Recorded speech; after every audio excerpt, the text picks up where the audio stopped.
Thank you very much, Mr. President Tshisekedi, for granting me the opportunity for this interview. It's a pleasure for me to be sitting with you here in Kinshasa. I really appreciate it. Thank you, Madam. We are also proud of you, and we are honored to be interviewed by the only African journalist in the White House. You're welcome to Kinshasa, you along with your delegation. Thank you, Mr. President. So to begin, I would like to hear from you. How would you describe the current situation in the Democratic Republic of the Congo, Mr. President? Yeah, this is an unjust situation as it's imposed to us. We are victims. We have started so many sites in the Democratic Republic of the Congo. The first one was the one which was consist of building peace.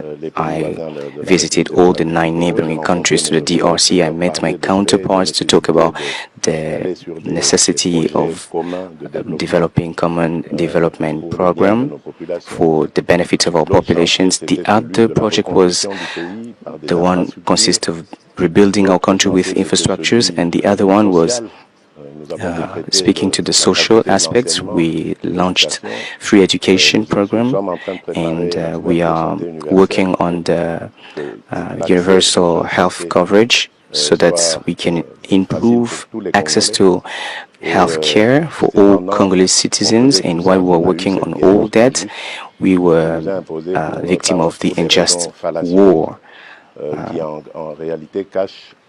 that's hiding looting intentions, the intentions to loot our mineral and agricultural resources. This is unfortunately the unjust situation that we are experiencing. You mentioned a few times injustice and victim. What would you like the international community to better understand about this conflict? Something that maybe it's often overlooked or misunderstood. Well, the international community should understand that this started from the genocide from Rwanda in 1994. Back then, the DRC was called Zaire, and the Zaire president, late Mobutu, was invited to open the borders to receive the Rwandan refugees that were running away from genocide. But unfortunately, among those victims, there was among them genocide causes, doers, and we would have done it otherwise in order to control those genocide doers. But we gave to Rwandan army the authority to enter the Congolese territory and to sort that issue. And from that time on, the crisis started in the DRC, and the international community have forsaken us. And we are victims, and we have millions of victims recorded since then. Now, we believe that the international community ought to take side with us and help us sort this situation. That's why I would like to hereby thank the Trump administration for the efforts they are doing, and I'm even convinced that this will be successful. And I really want to say that finally the international community, through the United States taking the lead, have understood that they needed to help the DRC people. Let's then talk about this upcoming peace deal signing ceremony. What is this peace deal about? Can you explain? Well, there is nothing magic in this agreement. As I just said, it's all about the awareness within the U.S. administration, the awareness on the conflicts that exist for about 30 years and which has caused millions of victims. So, just like any other initiative, it consists of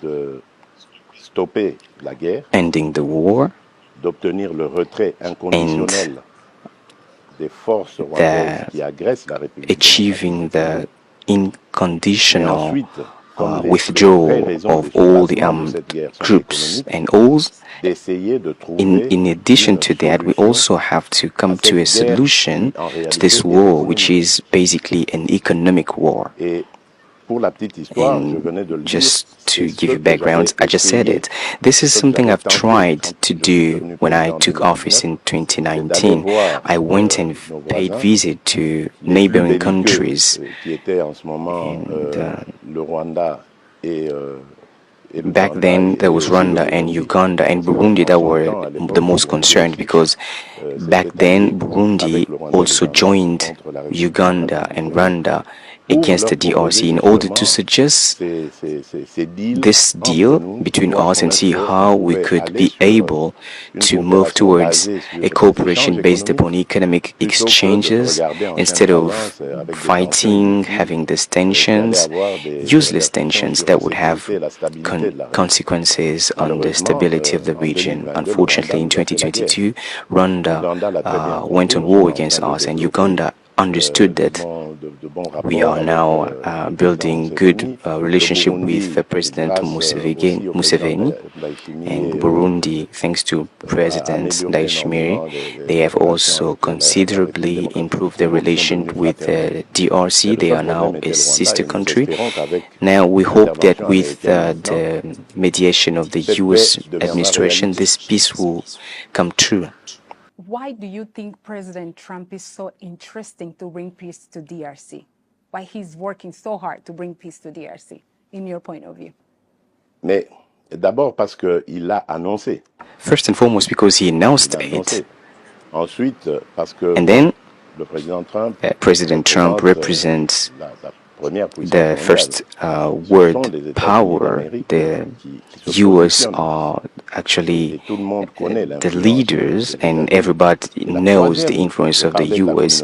I was talking about the international community, and I believe that the United States has some responsibility in what's happened in the region. This might not be to mean that they are guilty, but they have the responsibility, which is that they trusted a regime, Rwandan regime, that was involved in the genocide, and as they were trying to correct the mistakes they made, they even caused other mistakes and other crises in the DRC. And I think this awareness from the US administration would change the tide.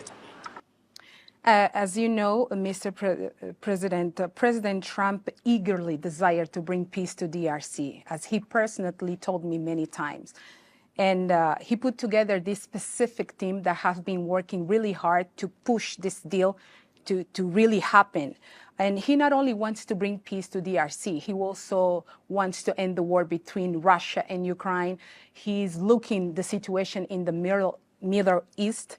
And my question for you, Mr. President, when we see peace finally reach DRC, are you considering to be the first African president to nominate President Trump for a Nobel Peace Prize? Pakistan just did it, by the way.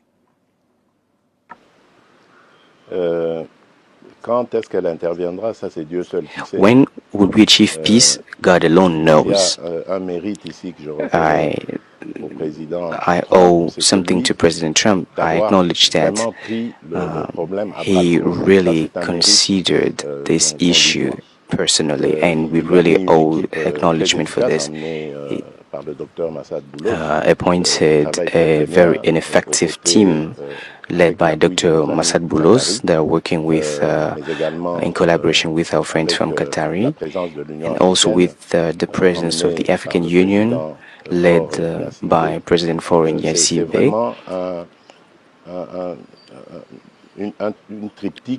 Well, this is something that's progressing very well, and now we are at the point of the principal agreement.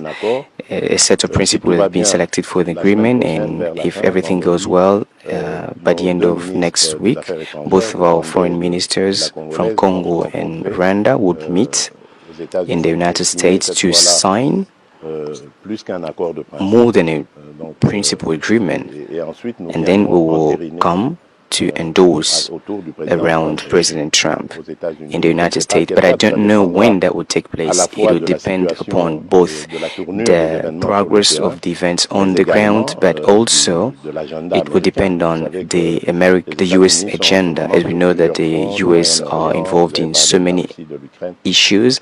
You talked about the Middle East, and you talked about the war between Russia and Ukraine, and we also have the conflict between Iran and the DRC. So it will depend on those, but I think this might take place around mid-July. But then after that, I believe if they manage to achieve this, to end an unjust conflict that has caused thousands and hundreds of thousands of were dead. And some people would say that this war has caused more dead than the Second World War.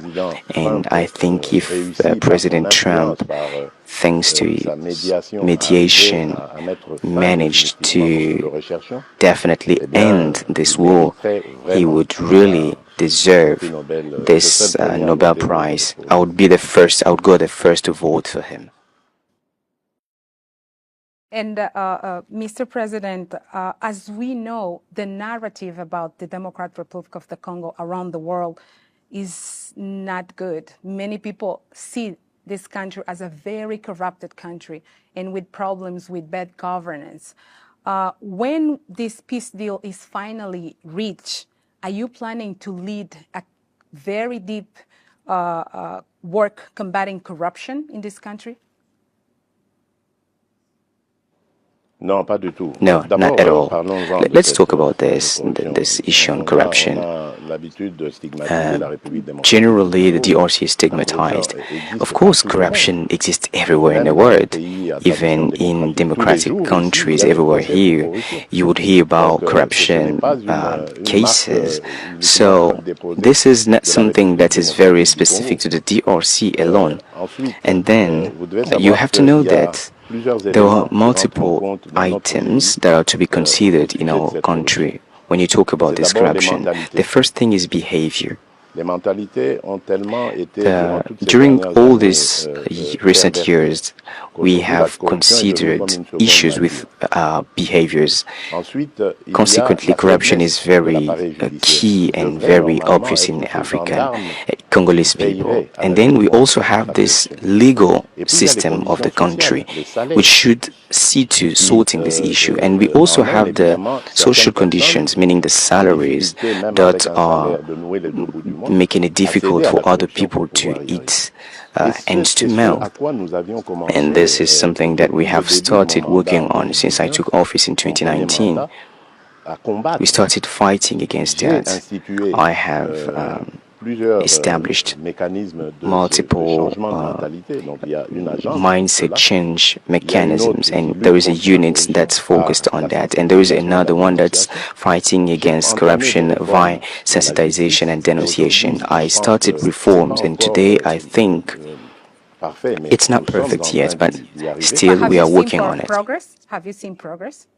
Yes, of course, if recorded progress, I will mention that. The third element is the revenues. When I came to power, the budget of the DRC was around $1 billion, and today we have tripled this amount, and today we are able to collect that thanks to the mechanisms that we have established.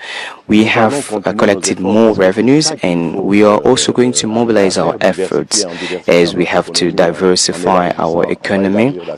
We are going definitely to enlarge our we're going to have the possibility to improve the effectiveness of the justice and the legal system, and this would enable us to reduce the impact of corruption on the economy. So we just need some time, and we also need peace and stability. This will allow for us to achieve all this. That's why the deal, as we were talking about that, the deal, the economic deal with the United States is well perceived here, as this will allow for us to not only extract our minerals and to also assign responsibles for those, but also to process them and transform them locally by improving our energy capacity of transforming or providing value addition, creating job and wealth, and this will allow for an economic development, and this will have impact on the mindset of the Congolese people, as I just said, and this will allow for them to work for the development of their country instead of corrupting the economic system. So that's it. We just need some more time. We need concentration. We need peace and stability. President, the peace agreement, the peace that will come to DRC will bring a lot of opportunities for investment. Are you considering to boost this fight against corruption? Because there is many investors that will be looking to come to DRC, but the current situation is not the best. Still, corruption is there, even though President mentioned there is a lot of effort being done to fight corruption. But are you planning to boost this fight against corruption? Of course. But we did not wait for this economic deal to launch these initiatives. I'm already talking about what we've done with our Chinese friends. When I came to power, I saw injustice in the partnership that China signed with the government, and I sorted that injustice. I traveled to China and I spoke with the leadership, and I told them that I was expecting a win-win partnership, but unfortunately I noticed that here China was taking most parts of the benefits than the Congo, and our Chinese friends accepted to review that, and now we are trying to rebalance things regarding that.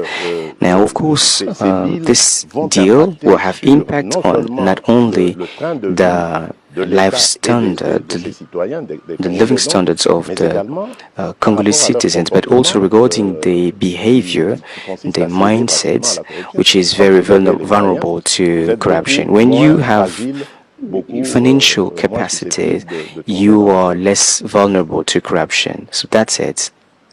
And how do you plan to ensure security for foreign investors in the areas that were in conflict? Yeah, for those areas, today we are fighting against this conflict.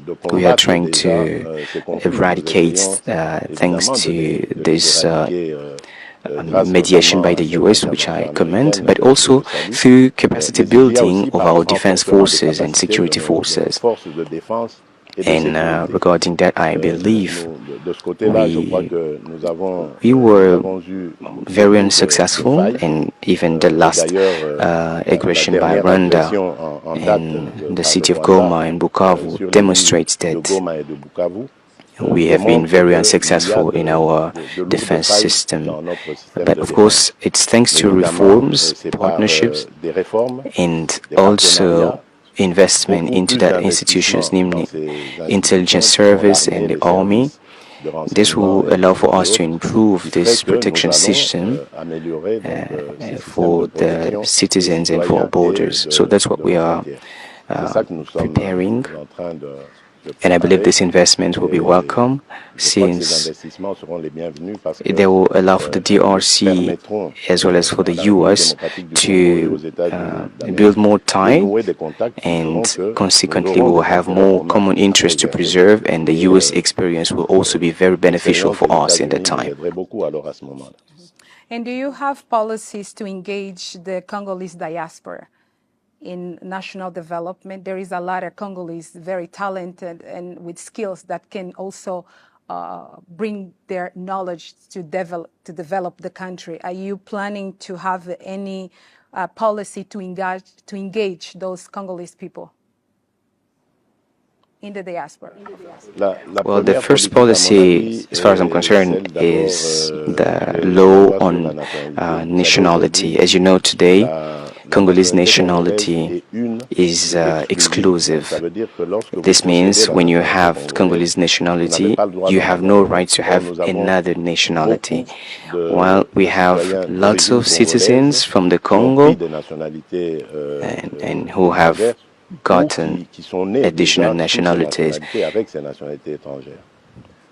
So we have to really fight for this principle. But in the Congo, it's very sensitive since we have borderly conflicts, namely the conflict with Rwanda, where we saw that we were victim of infiltration. These Rwandan citizens came and introduced themselves as being Congolese, so this is a very sensitive topic.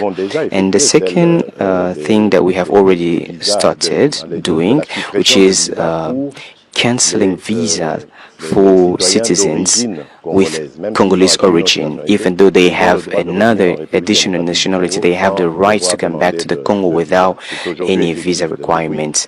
So this is something effective since I took office. Now we're also working and trying to come up with taxation incentives for those Congolese people that would come back to the Congo with the purpose of investing. But of course, you talked about those who have knowledge and skills, maybe professors or doctors. We're also trying to improve conditions thanks to the development program of 145 territory development that I have established with the purpose of improving the living condition in those territories that are living in unsecure conditions. We are building agricultural feeder roads, schools, health facilities, administration offices, in order to make life more comfortable and fight against rural exodus. And I believe all of this will have impact on the decisions of our fellow countrymen that are living abroad that will decide to leave the United States and come to the countryside, somewhere in a remote area in the Congo, maybe in Ituri, Chopo, Kasai, and you name it, to go and contributes to development. So these will be the major pillars that we are developing. As I just said, it takes peace and stability because it's impossible to achieve such without peace and stability. Mr. President, I have one more question that probably many Africans are trying to listen from you. In your point of view, what is so difficult for Africans to find solution for their own problems? For example, what went wrong with Luanda process, Nairobi process, African Union, SADC, all those Africans trying to bring solution for this conflict between DRC and Rwanda, that at the end of the day, DRC ended up looking for solution in Doha, and now is the United States leading this peace process? Madame, vous avez posé une question vraiment, well, you've asked a very key question, which speaks to the very necessity of the existence of Africa. And I'm very against this sort of hypocrisy that we have between Africans. We easily talk about African solutions to African problems, but to some point, thanks to this trial, this unjust crisis that we've been experiencing caused by Rwanda, it's helped me have a clear view of this slogan, which is void. And we had proof and evidence. We were subject to Rwandan aggression, but I did not see African countries, at least not many African countries, that would stand and claim against us. Some counterparts would approach me and tell tell me during some forums and African forums, they would tell me something in private, but they would not be able to say it openly. And I have to really commend President Lorenzo, who is an excellent mediator, who really tried his level best to achieve this peace. And if there was if we managed to meet in December 15 in Rwanda, we would be able to sort this issue with the crisis. I also commend some SADC countries that have supported us. I would mention South Africa, Tanzania, and Malawi. These are countries that have really considered this seriously in order to make progress. And also have to say thank you to Uganda, Kenya, and Burundi, basically Burundi. They have they really stood with us and took side with us. I really have to mention this country because many others did not take the courage to be involved as these countries have done. And this is the issue that we have in Africa. Obviously, we also have some influence from outside the continent, I think. But I believe the true independence is to be able to say that we have principles that we agreed upon.